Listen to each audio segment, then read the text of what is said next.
नमस्कार, आप देख रहे हैं स्टेट मिरर हिंदी। मैं आपके साथ हूं अवनीश शर्मा। नाम कैसल हेवन क्लब, लेकिन काम नर्क का दरबार। गुवाहाटी के खानापारा में सूरज ढलते ही शुरू होता है एक ऐसा खेल जो सिर्फ जेब नहीं, जिंदगी तक निगल जाता है।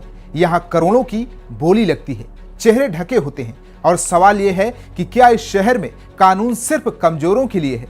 बड़े चेहरे काले काम करें तो सिस्टम अंधा क्यों हो जाता है?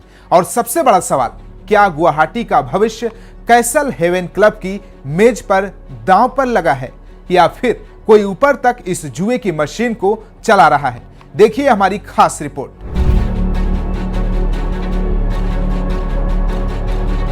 खानापारा में कानून की आंखें रात में अचानक अंधी कैसे हो जाती है? कौन सा नेता, कौन सा अफसर इस क्लब की सुरक्षा कवच बन जाता है? जुए की मेज पर करोड़ों उड़ते हैं, लेकिन पुलिस कुंभकर्ण वाली नींद से क्यों नहीं जागती?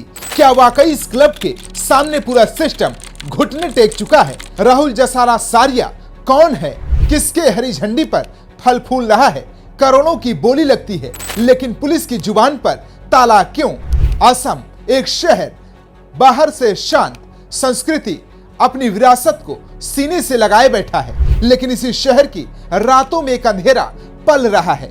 एक ऐसा अंधेरा जिससे चुपचाप रहकर देखना आने वाली पीढ़ियों के लिए एक सीधा विश्वासघात होगा। खानापारा के पास कैसल हेवन क्लब, नाम स्वर्ग का, काम नर्क का, और इस पूरे स्वर्गीय अड्डे का असली संचालक राहुल जसारा सारिया। एक ऐसा नाम जो सवालों से ज्यादा संदेह पैदा करता है। अब सवाल उठता है, ये आदमी आखिर इतनी हिम्मत लाता कहां से है? अवैध कारोबार खुलेआम कैसे चलाता है?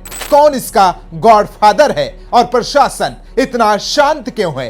क्या सच में नहीं दिख रहा, या फिर दिखता है, बस बोलने की हिम्मत नहीं है? रात होते ही शहर की असल कहानी शुरू होती है। महंगी गाड़ियां, ढके हुए चेहरे, रसूखदार मेहमान और अंदर करोड़ों का काला खेल। एक एक रात में इतने पैसे दांव पर लग रहे हैं जितना एक आदमी पूरी जिंदगी में नहीं देख पाता। ये क्लब सिर्फ जुआ घर नहीं, असम की युवा पीढ़ी को निगलता हुआ अंडरग्राउंड इंजन है। आत्मविश्वास हारता है, घर टूटते हैं, रिश्ते फटते हैं, उधार बढ़ता है, जिंदगी बर्बाद होती है, लेकिन क्लब बंद होने का नाम ही नहीं लेता, क्योंकि इसके पीछे सिर्फ पैसे का संरक्षण नहीं, पावर का संरक्षण भी लगता है। नशा शरीर खराब करता है, लेकिन जुआ इंसान को अंदर से खोखला कर देता है। परिवार, भविष्य, भरोसा सब एक साथ एक रात में खत्म हो जाता है। ये जहर फैल रहा है धीरे धीरे, लेकिन लगातार। और अगर अब भी प्रशासन ने आंखें मूंदी तो एक पूरी पीढ़ी इसकी कीमत चुकाएगी। प्रशासन से आज असम एक ही सवाल पूछ रहा है, कार्रवाई कब और कितनी देर में? ये वही सवाल है जो हर जिम्मेदार नागरिक के मन में उठ रहा है, क्योंकि आज अगर इस जुए के अड्डे को नहीं रोका गया तो कल शायद देर हो जाएगी। असम जाग चुका है, समाज बोल चुका है। अब बारी प्रशासन की है।